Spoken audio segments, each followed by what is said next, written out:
Okay, we're going to go ahead and get started with the next panel. My name is Katie Mangan, and I write for the Chronicle of Higher Education. We have a great panel here this afternoon. I want to introduce everyone very briefly. On my far right is David Baime, who is a Senior Vice President for Government Relations and Policy Analysis for the American Association of Community Colleges. On my left, Elisabeth Barnett is a Senior Research Associate at the Community College Research Center at Columbia University's Teacher College. And to my immediate right,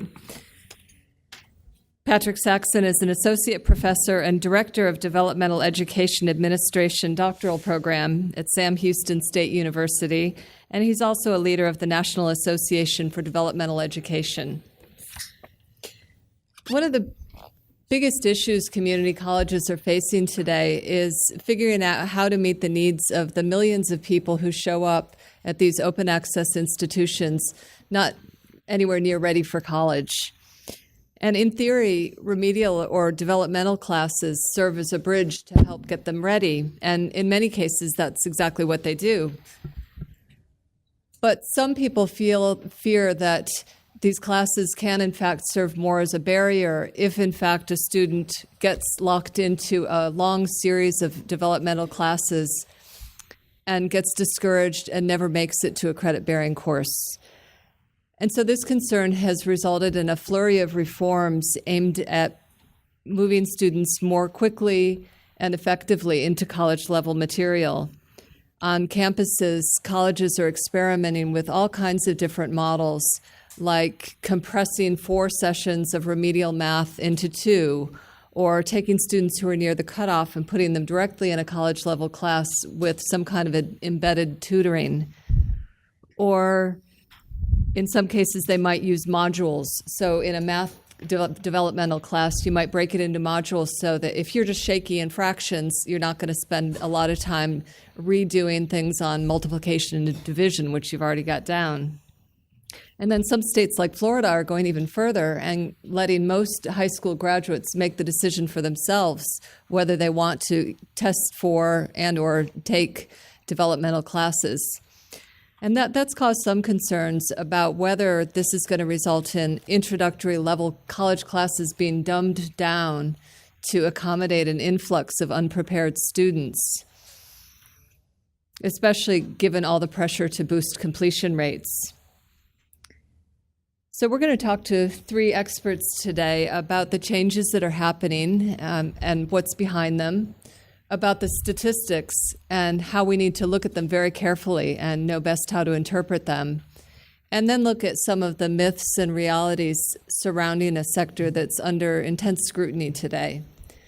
So we're going to start off with David, if you want to dive in. Great. Thanks, Katie, and thanks for having me here. And I think Katie, in her introduction to the panel, raised all the most important points that I would, want you to walk away from. So I'll just try to elaborate a little bit and fit things in from my own perspective.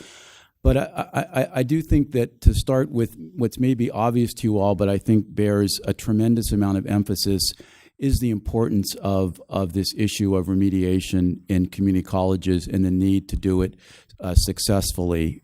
We have by most estimates, and you'll get some more statistics in a moment, about something beyond 60% of our students who need remediation.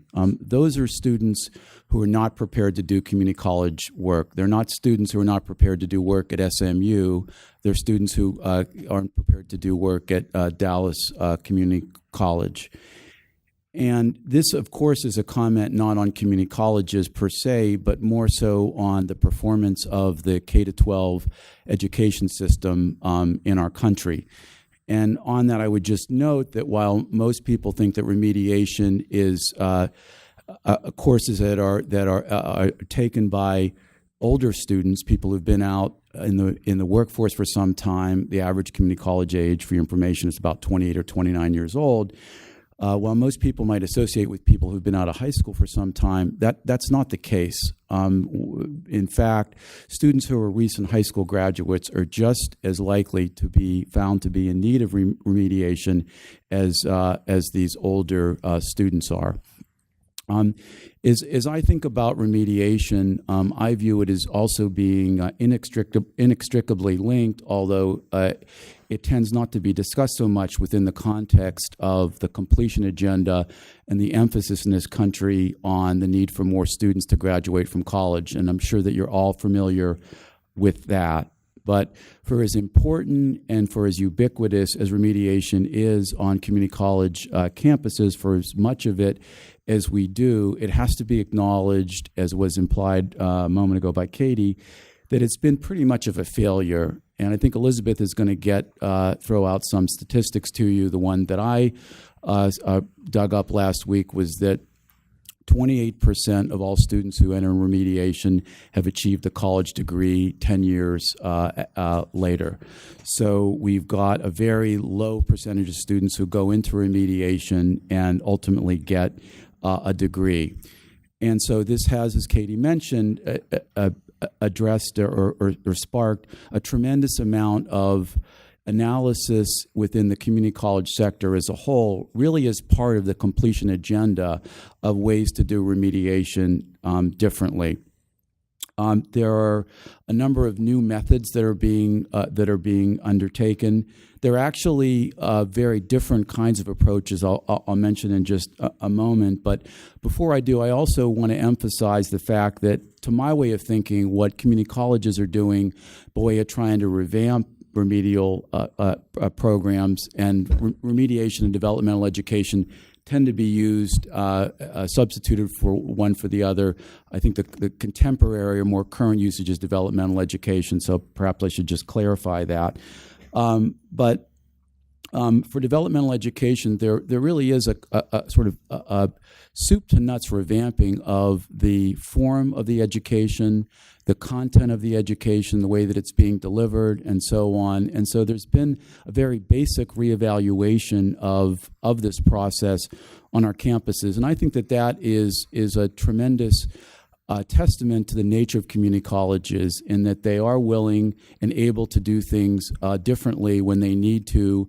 They are arguably, at least, less rigid in their way and in their ways, and their curricular offerings and so on in other sectors of higher education. I don't want to overstate that, but I am struck by just what a dramatic reinvention, if you will, of remediation that's gone on. So some of the things that have been done, Katie touched on these. I'll just mention, in the state of Virginia, rather than offering remedial courses in big blocks, as has been done previously, they've gone to a modular format for their mathematics. So they basically break up their math developmental education into 9 different components. And students can take the particular module that they need in the area in which they're deficient, rather than enrolling in a course for, say, a term or even 2 terms before they can get to the credit-bearing courses that they presumably enrolled in the community college to take in the first instance. And perhaps for those of you who aren't familiar with remediation, let me just point out that remedial programs generally are precursors to, of course, taking the regular credit-bearing courses that students need to complete them successfully before the college will allow them to enroll in the gateway courses to getting their degrees. So the state system of Virginia has revamped their math remediation curriculum in toto. Another place where things are being done very differently is in this state, in Texas. Rather than offering just a single type of remediation for all students who are found to be in need of it, they are providing 3 different types of math remediation depending on the interest of the student in their ultimate degree program. So they're giving them different options in that regard. The Carnegie Foundation out in California for the Advancement of Teaching has also developed a whole new remedial developmental curriculum in math. It's called Quantway and Statway. And basically, they're trying to give students mathematic developmental education that is keyed to more practical aspects of what they're going to be doing, both academically and in terms of their lives more generally, to give them a better sense of relevance in developmental education. Because, as I said, one of the things that students find that gets in the way of their completing remedial education, developmental education, is that they want to take the course that a substantive course in IT or history or whatever it might be. They don't want to get this make-up education before they're able to enroll in those courses. Now, in the area of English or in composition and writing, there are a number of programs which are offering developmental programs in those areas simultaneously with the regular credit-bearing courses. This is an advanced learning program at the Community College of Baltimore County, and that's something that has proven to be very successful by basically giving students the sweetener of the course that they want to take along with the developmental education. So those are some examples of things that are being done, and there are a couple other examples I won't take time to get into. Just want to mention a couple other things before I close. As a federal advocate, I do want to say that I find it of note that Congress, for all of its dissatisfaction with post-secondary education and criticism of colleges and their efficacy, prices, what have you, they have not really looked very closely in the reauthorization of higher education about developmental education and the fact that it's being paid for twice in the form of a year of Title IV eligibility. Of course, we're happy as an advocacy group to let this sleeping dog lie. Find it notable, though, in an era where there's such a great amount of concern about the time to degree, the cost of college, that this perhaps hasn't been more of a policy issue. It has, of course, been much more of an issue at the state level. I think most of you are probably familiar with that.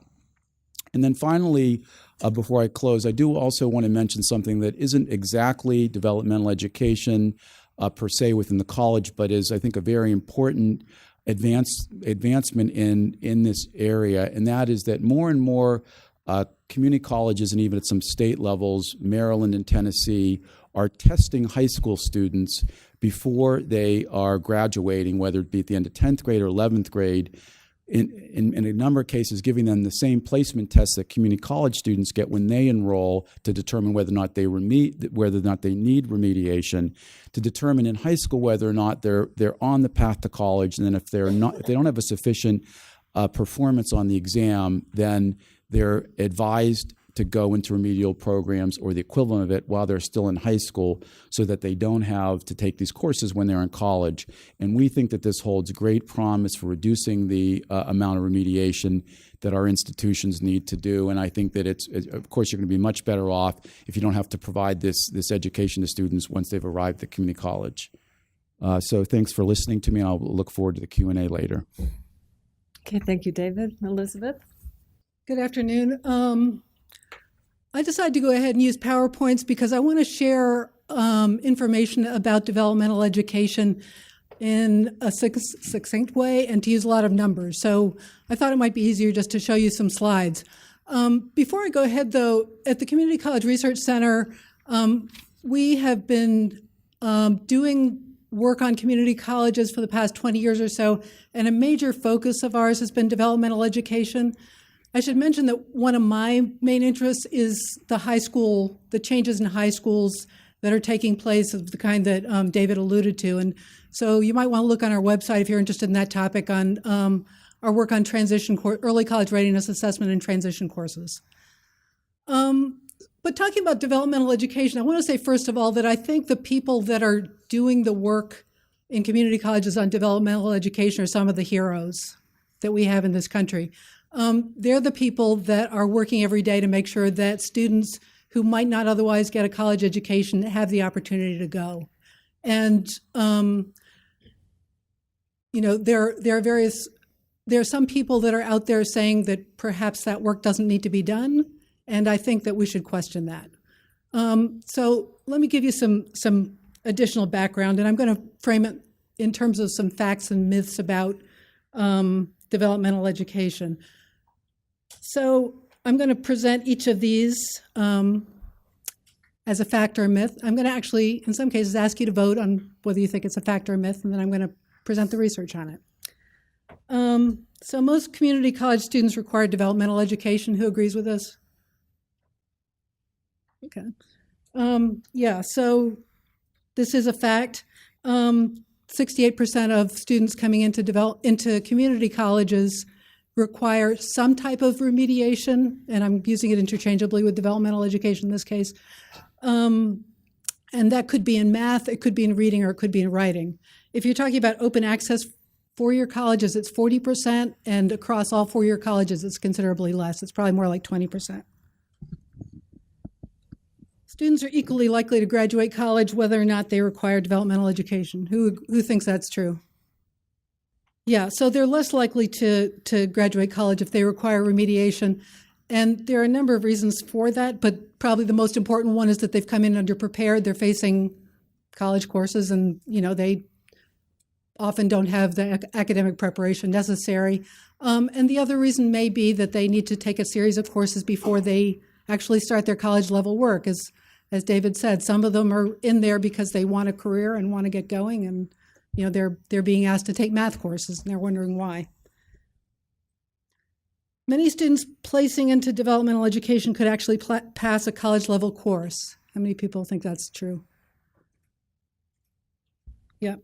Okay, so there's been research done by my colleagues about the placement tests that are typically used in placing students into developmental education. There are two types that are most commonly used, AccuPlacer and Compass. There's a lot of problems with placement just based on those, and using this particular research I'm showing up here shows data from an urban college system. The blue bar at the bottom are the students who could have passed that course with a B or better, could have passed either English or math with a B or better. So you have a lot of students being placed into developmental education courses that don't need to be there. So that's an issue, because once they're placed in, they're taking an extra course, extra money is being expended, and so on, despite the fact that they could have succeeded in a college level course. But at the same time, I want to point out that there's a long purple bar too. So those are the students that probably do need developmental education. And so, clearly some kind of service is needed for them. Okay, most students complete the developmental sequence into which they're placed. How many people agree with that?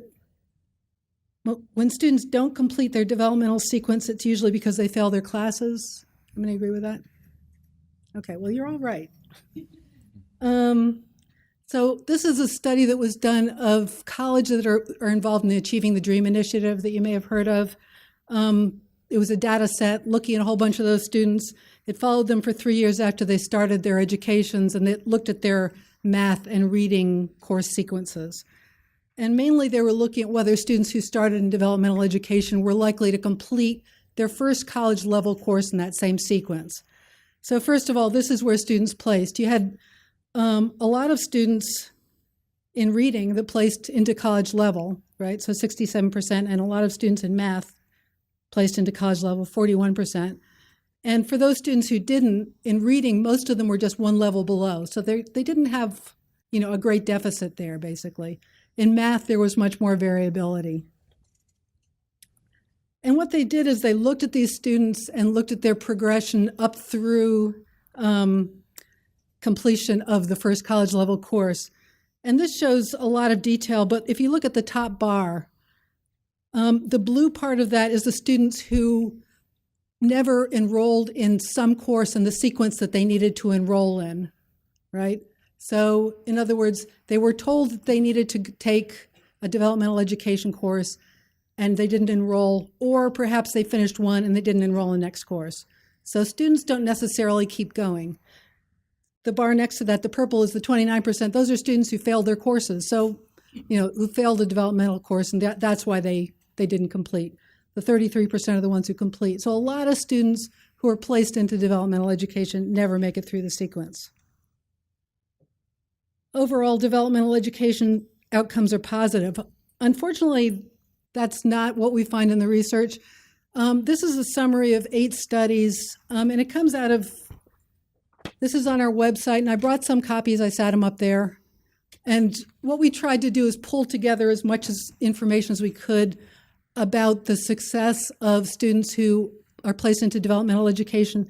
And basically what we see is that for higher level students, for those students who are just below college ready, there are very few positive outcomes. An outcome might be persistence, it might be passing the college level course, it might be grades in the next course, and so on. You get a bunch of null outcomes, meaning they did no better or no worse, but they had to take an extra course, right? And then you get some positive outcomes too, a couple of them. If they're lower level, so that other set, there's a little bit of a mixed bag, but you can see that they're not where colleges want them to be. So there's a lot of concern about those studies. And I'm going through this quickly, but we can talk more about it lately. But what about these developmental education reforms? So colleges, as David said, a lot of them are working on making these changes. Are those working? Well, some of them are. I mean, some of them haven't yet been studied, like we don't yet know whether the modularization works for the most part. But the program that he referred to where students are placed in a college-level English course and they get the extra help, that's making a difference. So you can see here that the students who went through that format, 75% of those passed that course, as opposed to 39% of students who just went into it. These are students who started in developmental education. And this is fast start. So these are compressed courses, and Katie talked about where 2 or more courses are put together into one semester. Sometimes students spend the same amount of time as they would have otherwise, but it's one semester. And you can see 50% of students were successful in their developmental math when they're under that format, compared to 29%. And one other model that's become pretty well known is the IBEST model, and that's where students who are in some kind of career area take their developmental education in a way that's integrated with their career study. So, like their reading materials when they're studying reading might be, about health or whatever they're studying. So those students also did considerably better. So you see a difference.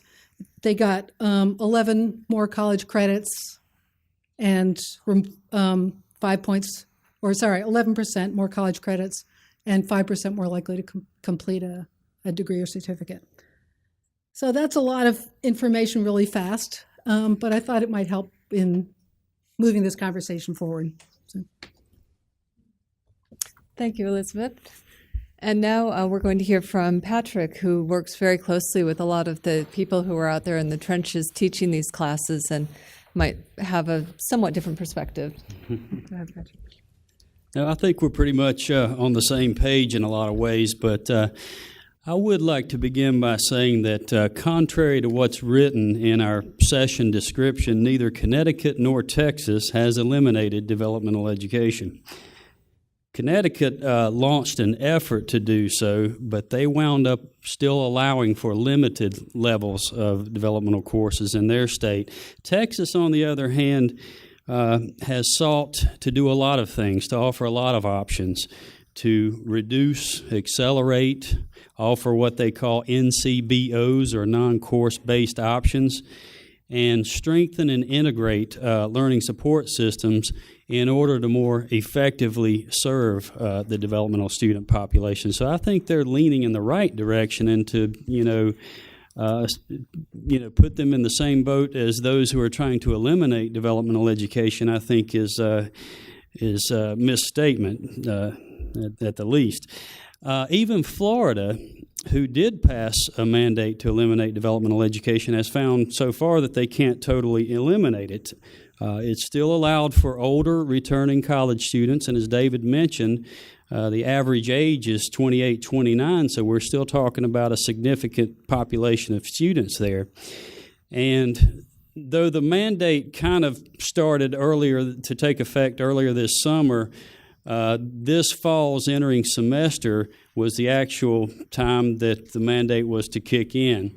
So this is their first semester. They're really dealing with high school students that are not required to take developmental courses. However, one phone call to one administrator at one college, which is a fairly large college in Florida, the word is that some students, even though they're not being mandated to take it, significantly higher numbers are opting in to developmental education. So again, another example of, there's an example of a state that's tried to eliminate Dev Ed, but they're having a hard time actually getting rid of it, so to speak. So let's not get the impression that there is an elimination agenda. There isn't, and there are a lot of folks coming around to agree that perhaps it's a mistake to try to eliminate developmental education. I guess it's Elisabeth's boss, the director of the CCRC, who conducts a lot of research in developmental education issues, quoted a couple of years ago. I'd like to read this to you. Well, let me say this first. Some of their research was taken out of context by other entities and used as kind of ammunition for the elimination agenda. And Dr. Bailey released this quote: "To help make developmental education more effective, we strongly agree that cost-cutting half measures such as eliminating all developmental education outside of the co-requisite model will not be helpful." And even Stan Jones, director of Complete College America, who initially pushed for the elimination agenda, kind of is backing off that, at least from what I've read recently. He was quoted in Inside Higher Ed a few months ago saying, "Remediation should not be eliminated, but its delivery needs to be transformed."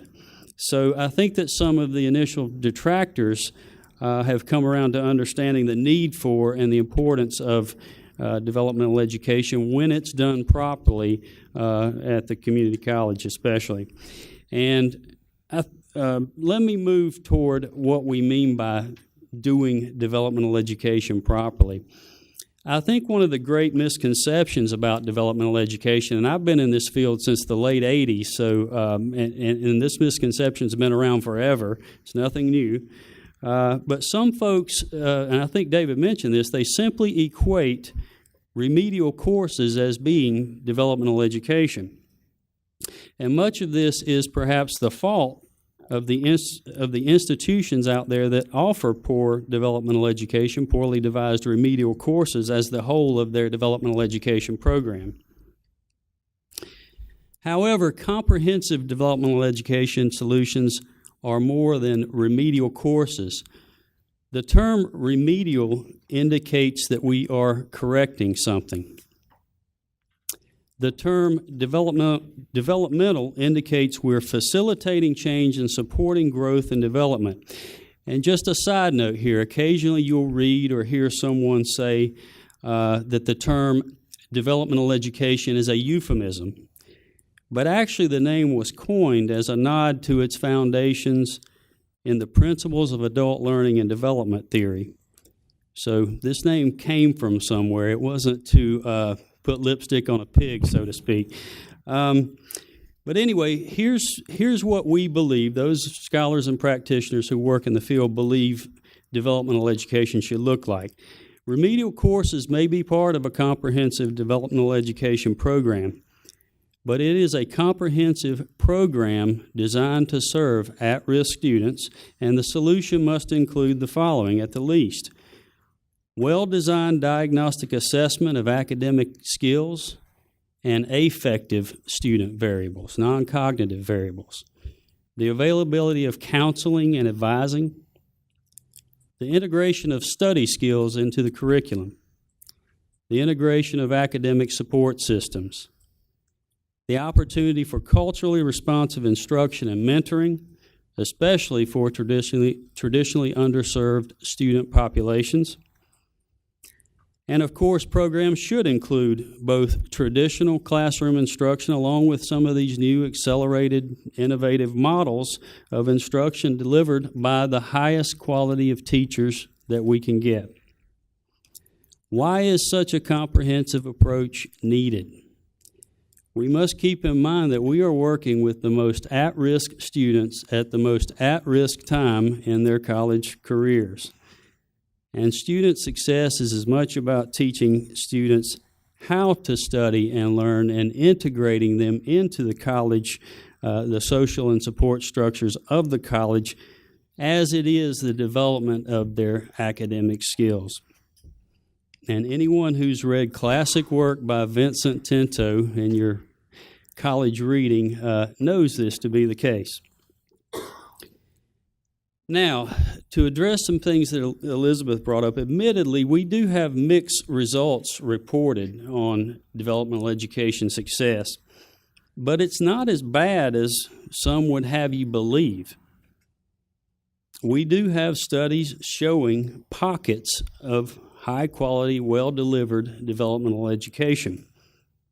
We have studies that report the findings from these well-designed, well-delivered programs. And if you're interested in reviewing some of these studies, there's a summary report posted at www.ncde, that stands for National Center for Developmental Education, .appstate.edu. And the report is entitled Developmental Education, Reports of Our Failure is Greatly Exaggerated. Now, as you likely know, in the past few years, there's been a lot of money thrown around in our field, literally tens of millions of dollars from several of the big foundations, and you know who they are, Gates, Lumina, Kresge, etc. However, for the most part, this funding has wound up in the hands of politically well-connected people who were heretofore unheard of in the field of developmental education.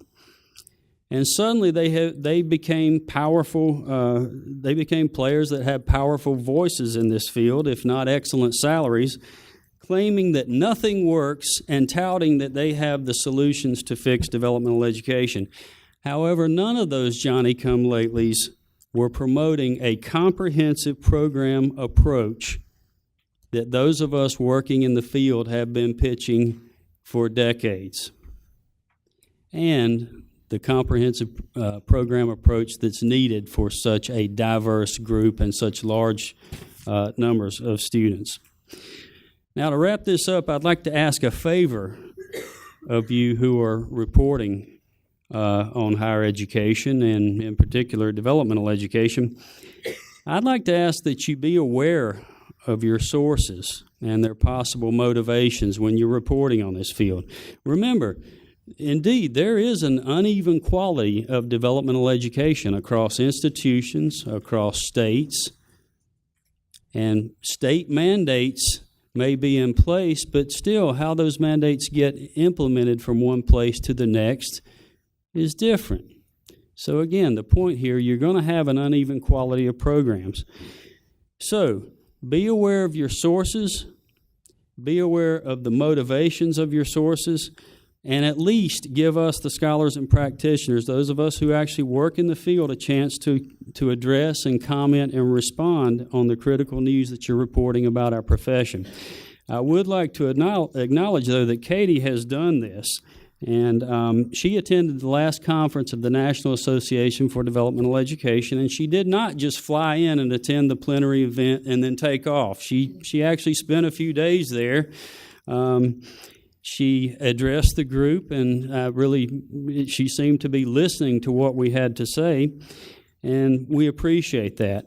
But for quite a few years now, again, with all this money being thrown around in our field, our voices have been drowned out by those with the powerful philanthropic backing. And many of us in the field are concerned that a race to reform is being advanced without adequate evidence that it will work. And it may even have an adverse impact on the disadvantaged students that we are actually trying to succeed with. Those are my comments. I look forward to the Q&A. Thank you. Thank you, Patrick. That sort of is a nice segue to the first question that I was going to ask, talking about the impact that some of these reforms could have on low-income and minority populations.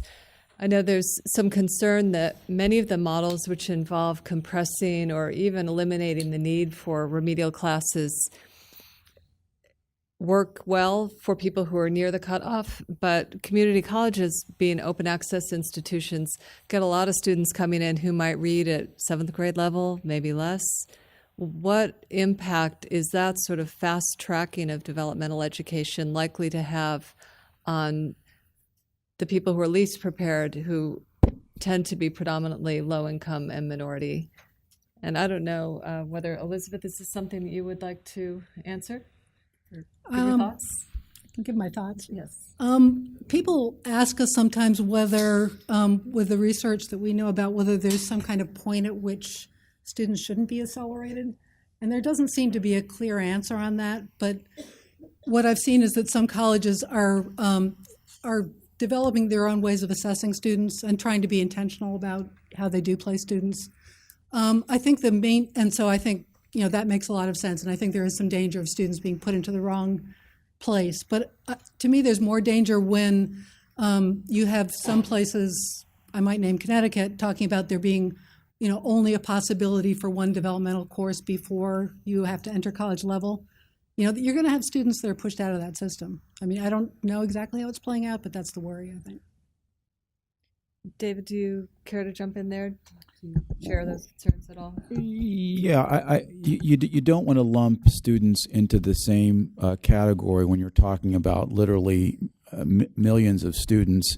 And as you said in the question, Katie, you have some students, and the CCRC data bear this out, who are just about as qualified academically, at least as measured by the diagnostic tests up front, to do regular coursework as a developmental education students. And so there's a question about whether you want to put the student who does slightly less well on an AccuPlacer test in a developmental course, and then a student who just is a little bit better, and let them go into the regular courses. Those students, that student A and B is very different from student C, who might be at a 7th or 8th grade level, as you said, and absolutely needs a certain amount of academic preparation before they're going to be ready to do college work. There are, I think, legitimate questions about whether or not the community college is the appropriate setting to deliver that education to that individual. Some of our colleges, in the depths of the recession, when their budgets were being cut so deeply, so quickly, did in fact drop some of the lowest level of remedial offerings simply as sort of educational triage, where they thought that maybe this was a role that should be done by somebody else. And there are, in fact, some community-based organizations and other providers of what we'll call, say, adult basic education, who arguably can provide that type of education to somebody with a 7th or 8th grade level of aptitude, at least as well as the community college can. The other thing, and this gets a little bit into the point that Patrick made about the sort of the classic textbook full-fledged developmental education program, as opposed to, say, 1 or 2 courses in math or English or what have you, and that is that it is important to think about these students as not just in being educationally unprepared, but carrying with them, unfortunately, a lot of other traits, characteristics that are that make their ability to succeed in college problematic. They might be very low income. They might be a single parent. They might have all sorts of problems that extend far beyond the mere fact that they're not well prepared academically. And certainly, when you talk to practitioners, they'll remind you that it's not just about somebody's ability, to do well on an SAT or do well in a class, but they've got a lot of life stuff that's going on that factors into their ability to succeed as well. And while we're talking about some reporting that's been done very well in Katie's work, the story that was done, the Chronicle did maybe, I think it's close to a year ago now, looking at our local college in outside of Washington, Montgomery College, just tracking some students who were going through developmental education programs. And it very much got into the complications of their lives, the challenges that they faced, the fact that they could be discouraged by just doing bad on one examination or missing 2 classes because of things. And those are not the students that we're seeing walking around this lovely campus with these very well prepared students. It's just a completely different world. And so all that factors into what is the most appropriate entity to be providing this education, and who should be taking it. Yeah, I think that raises interesting issues, too, about just being very, very careful about the statistics that you cite. There's so many statistics out there that you have to look very carefully at what it is they're saying, especially when you're looking at community colleges and completion numbers, just because the fact that many students will start out at a community college, transfer to a 4-year college, depending on how those statistics are being reported, that person might be treated as a dropout in the statistics. There might be someone who starts out in a developmental class, takes 1 or 2, and it helps him land a job at a local energy company. That student should be seen as a success story, but in the way some statistics report them, they're seen as a dropout.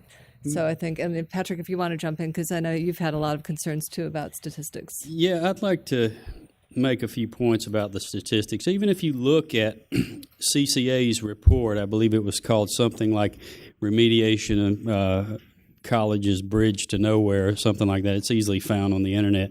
Even if you look at the statistics there, they give what they call projections. They cite no source or give no formula for how they arrived at these projections, but nonetheless, the numbers were something like this. Developmental students who completed college and non-developmental students, those who entered the college-level courses, their completion rates at two-year colleges. And the difference, the developmental was 9.5%, and the non-developmental was, I think, close to 13%. So you're talking about at-risk students here versus college ready, and that's the margin they're using to say nothing works. And then to throw one more way of looking at this, I asked a lady who got data from a large technical school system, and she turned that data around and looked at the number of graduates that had taken a developmental course and found that it was higher than 50%. Back to the 9.5 versus 13, those were projected 3-year graduation rates at a 2-year college. Yes, we'll give you that it possibly takes developmental students a little longer to complete the road to college success, because, again, the variables that David mentioned and the fact that they're going to have to take a few more courses, get the help that they need, the academic support. But again, conversely, turn it around. Look at the number of graduates who went through developmental education at some point, and you'll see that the numbers are quite comparable, that they constitute a significant portion of community college graduates. I do just want to build on what Patrick said and maybe just go off on a tangent altogether, but I can't help but take advantage of this opportunity, having so many reporters in the room, and that is the issue of graduation rates. And I assume those of you who've been following this closely already know this, and maybe all of you, but that the official graduation rates that come out from the Department of Education, the IPEDS graduation rates, which are 150% of the normal time, quote unquote, that it takes to complete an academic program, and that's so 3 years at a community college, 6 years at a typical undergraduate institution. They grossly underestimate the percentage of students at community college who ultimately complete their degrees. And there's so much emphasis that's being placed on graduation right now. We're not talking about, as Katie referred to, even people who end up in the workforce, but just people who ultimately get a credential. And it just takes longer for community colleges to succeed. And so I urge all of you, when we're talking about sort of digging a little bit deeper as you do your stories, when these rates come out and we get lambasted by various Complete College America, or the Chamber of Commerce has done this to us, please take a closer look at this, because one of the ways in which higher education is increasingly going to be evaluated is on the efficiency in producing graduates, cost per graduate. Well, if you don't capture the people who are actually graduating, then those calculations are very far off base. And I'll just throw out a couple numbers for you. The official 150% graduation rate for 2-year public institutions, the IPEDS rate for community colleges, it's 21%. Now, if you use the National Student Clearinghouse database, which is much more comprehensive, tracks students through different institutions and has a longer window, but if you take essentially the same full-time cohort, you track them out for 6 years, and whether they graduate from any college, not just the community college, so you've got transfers in there, the graduation rate goes up to 58%. And probably many of you don't know that. You think of our institutions just being sort of dropout factories. Certainly, a lot of policymakers would be stunned to know that if you're looking at these full-time students, that over half of them graduate. Not as many as maybe might or should or could or what have you, but certainly a lot more than is commonly perceived. And so I think as when you look about, the ultimate success, and Patrick looking at it through his lens, it really is important to make sure get a fuller picture of this. Apologies to the moderator. Thank you. That's fine. Patrick, I wanted to ask you, just looking out at the conversations you've had with people in the field, Are there any particular strategies that you've seen that you find particularly promising in terms of overhauling developmental education programs or sequences? You know, I'm not sure I would call this a strategy that everyone can go out and implement, but get a president that wants good developmental education, and you're more likely to have it. In all my years of traveling to colleges, either to do research or consulting or what have you, one of the first things you do when you make those sorts of trips is you go sit down with the president in the morning when you arrive on campus, and you'll chat with him for a few minutes, have a cup of coffee. And you can literally project what you're going to see on that college campus after about 5 or 10 minutes of talking with the president. If they know the numbers of students that are served on their campus by developmental courses and services, if they talk about all the great things they are doing and all the good teachers and so on and so forth, you're likely to see a high-quality program.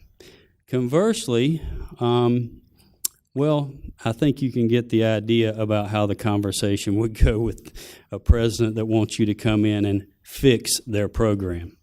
So that leadership is the most important thing, is probably the point that I want to make there. I'm Lorna Sheridan from the Sonoma Index Tribune. I was wondering about completion rates a little bit. So California Association of Community Colleges seems to have this blanket initiative across all community colleges that if students will agree to take an assessment, and I don't know if that's a different assessment than the one they've been using, and attend a new student orientation and create a personalized education plan with an advisor, then they get to register first for classes. Is that a brilliant idea or sort of a Band-Aid to help them possibly bump their numbers up a little bit with completion? Well, it's the California Chancellor's, Community College Chancellor's Office, and that's doing that. And no, I think it's the real deal. First of all, they are to be commended as a state system for the data that they have made available about the success of their students, both in terms of the completion rates, which they have put out in great detail by program, as well as the earnings of the students after they have left the college. And they generate them and track them before they complete the program as well. So you get a real sense of the delta that is generated by the completion of the program. But in terms of this preferred registration, I think a number of things that you mentioned are things that Patrick mentioned in terms of the ideal developmental education program, which, by the way, you might extend to any student who doesn't even need remediation. The desire, the benefits of having a counselor and knowing what your program you're planning on, the courses that you need to complete the program that you're intending to be in, and study skills and things like that. So I think that the requirements that are embedded in that California model are probably good things. And most colleges, in an ideal world where resources no issue, would be well served by incorporating them. So I don't think it's being done, just for show or anything like that. I think it was meant to address a very real problem within the state.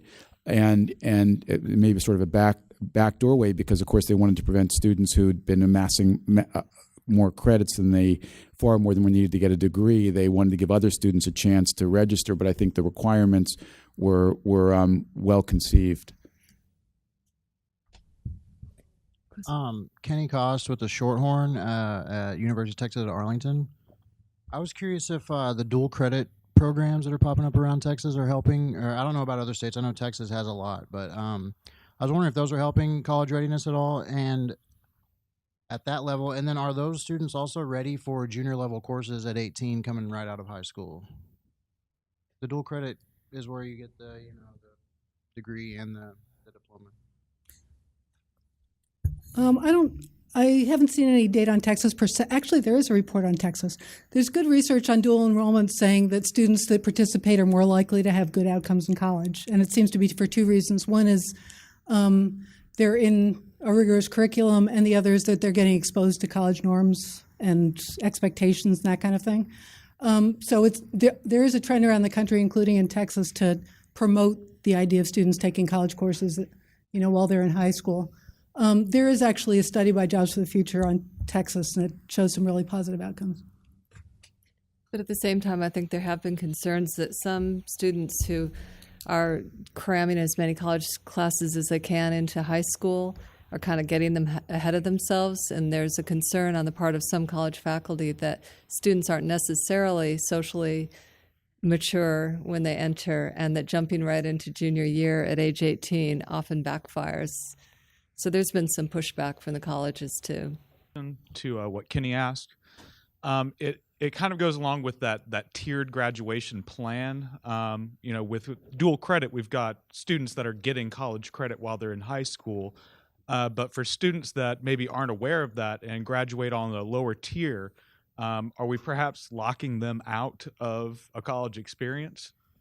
Let me respond, and maybe others will want to add to it. But I have heard recently increasing concern about the uneven access to dual enrollment, depending on income of the school district, the sort of vagaries of where people are located, and with dual enrollment becoming so ubiquitous, that this is, I think, going to become an increasing issue, in the years to come. And of course, the federal government is looking at ways to try to provide more dual enrollment opportunities for low-income school districts. There's some program in the Harkin draft Higher Education Act reauthorization bills. There were bills in both the House and Senate in previous Congresses in this area. But I think ensuring that that all students have access to it is an important thing. And then I'm going to also, just on the issue of dual enrollment, one of the things that I've just found interesting as a lobbyist, not that involved with the programs, but that, and it gets to the point that Katie was making a little bit, that with so many high school students accumulating college credits, and I don't know what the numbers are, but almost all community colleges offer some form of dual enrollment. Maybe it's not available at all students.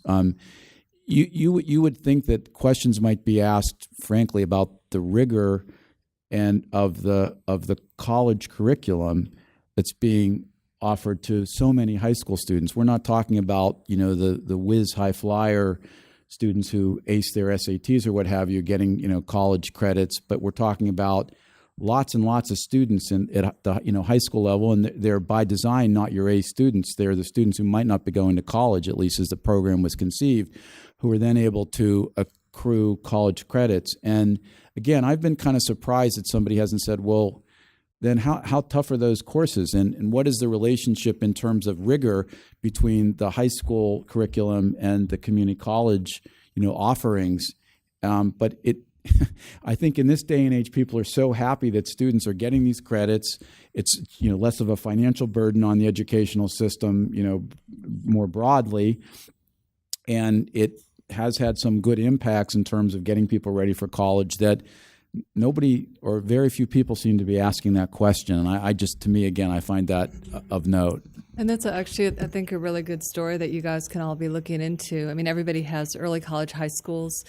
And there's a bunch of them in Austin. And what's interesting is that some of the schools that were converted to early college high schools, where you can theoretically graduate with both a AA degree and a high school degree, were converted because they were failing schools. I mean, these kids were not graduating college ready. They just, they really were struggling. And so the theory was, if we make them college high schools, the students are going to be so motivated, they're going to do great. And and some of them obviously are doing really well. And Jobs for the Future is a group that promotes these. It's another one of these foundation-funded groups that has somewhat of an agenda, but they'll give you all kinds of success stories. But go and sit in on some classes, and it can be eye-opening. And I sat in on a couple of classes at one of these early college high schools. And, I wrote about what seemed to be a real lack of rigor. I mean, it was nothing like what you would think a normal college class would be like. So it's an interesting thing to look into. And I think another good story, and I do believe I read something in passing recently, but I just can't remember what it is the ability of students who acquire these credits in high school, college credits, to transfer them or apply them to other institutions than the one from which they received them. Mm-hmm. Even within the state, I know there are some problems that students have. So, I think that's a kind of an interesting sort of seamy underside of this whole phenomenon, which in the main is a good one. And one of the reasons I think is that colleges are recognizing that in some cases the rigor just isn't comparable, and so they're not accepting those credits. So, yes. I'm the question I'm about to ask is actually asking about rigor and actually kind of turning it on its head as a little bit. I'm a former adjunct professor at a community college, and so has there been any studies as far as the faculty members and the rigor that they get to be prepared to teach remediation or developmental courses?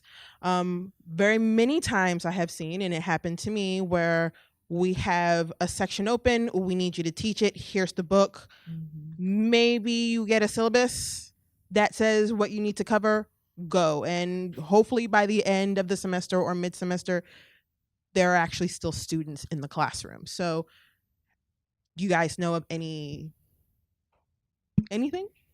Yeah, there's a lot of ways of looking at this. The last study I saw on this particular issue, I think was around 2000, so the data's rather old.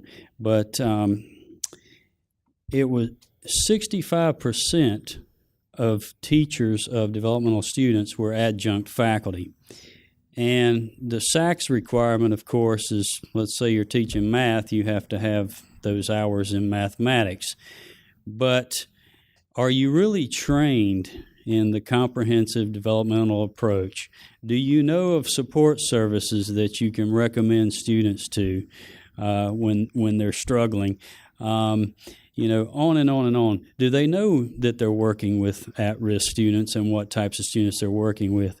Those are kind of the issues that we talk about amongst the ranks of developmental education practitioners. We advocate as much as we can for adjunct training programs, hiring early, finding the best quality teachers. But it's well known that, you're basically using adjunct faculty to work with the most at-risk students in developmental education. But I think the issue goes well beyond developmental education because it's the same kind of thing in, many other programs. So, and in fact, it goes up to the research universities because the faculty aren't trained in teaching many times. So, I think there's a big gap in general in terms of, faculty being prepared to teach. And there are a few kind of rays of light with people doing good work on that. I think it's going to be interesting to see in Florida where, as we're mentioning, this is the first semester where they're going to have, freshmen will have the option of whether or not they want to take developmental classes. I imagine that's going to require a lot of scrambling at the last minute to determine how many sections of developmental education we'll have versus college credit, and where do we find these people, and are we having to pull in adjuncts, as you say, at the very last minute to teach classes because we didn't know until last week that we're going to have 3 classes. So interesting. Yes. Hello, Dave Breitenstein with the News Press in Fort Myers, Florida. I was just at a meeting this week where they were talking about the percentage of students who opted not to take the placement exam is about 75% at the local institution I covered. They're just worried you give students an option and they're going to opt out. You make anything in life optional and people are going to opt out of it. So with these students, they're expecting them to fail. So they're trying to avoid that, obviously. But how do they get these students? They're not allowed to encourage them. They can only provide advice. They can't push them one way or another. How do they get them to realize that they need the help, without stepping over the law that says you can't force them to go into these remedial classes?